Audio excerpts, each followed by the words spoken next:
Hi, Greg here with Ideal Capital Investments. Welcome to another Wednesdays where we're answering the whys. This week's why is why you should not be an expert. Now, don't let me startle you by saying that. I'm not saying that you shouldn't have expertise in whatever it is that you do.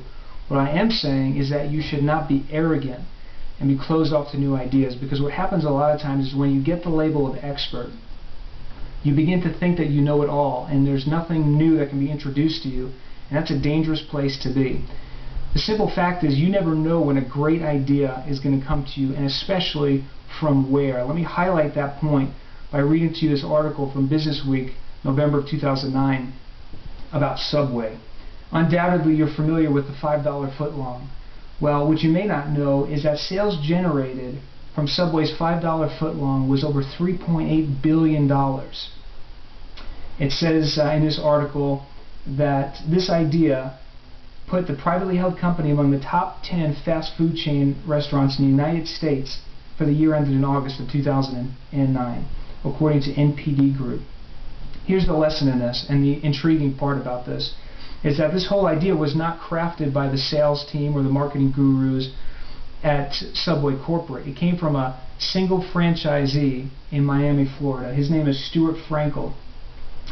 And the article goes on to describe him as a very plain, brusque New Yorker who moved to Miami in 1972. They're asking him about how he came up with this idea. Basically what he says in this article is that he noticed that sales were lagging on the weekends.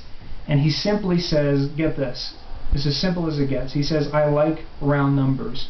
So he came up with the $5 footlong. Well, as I mentioned to you, you realize that almost $4 billion in revenue was generated by his simple idea.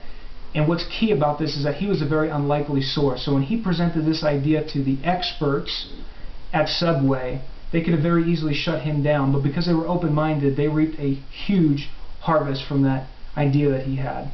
So the concept that I want to leave with you is be open to ideas from unlikely sources. Continue to gain information from many different places, many different sources, because you simply are unaware of when and how an idea that can transform your business will come to you. Do things like watching our videos every week, watch other people's videos, read articles, expose yourself to a multitude of avenues where you could get new and creative ideas, because it could completely transform your business to the tune of Subway reaping a harvest of almost $4 billion because they were open to his idea. I'm going to close and leave you with this concept with arrogance is the end of learning. As soon as you become arrogant, you shut yourself down to new ideas because you think you know it all. So don't be a know-it-all, be a learn-it-all. And I hope you join us again next Wednesday where we answer the whys again.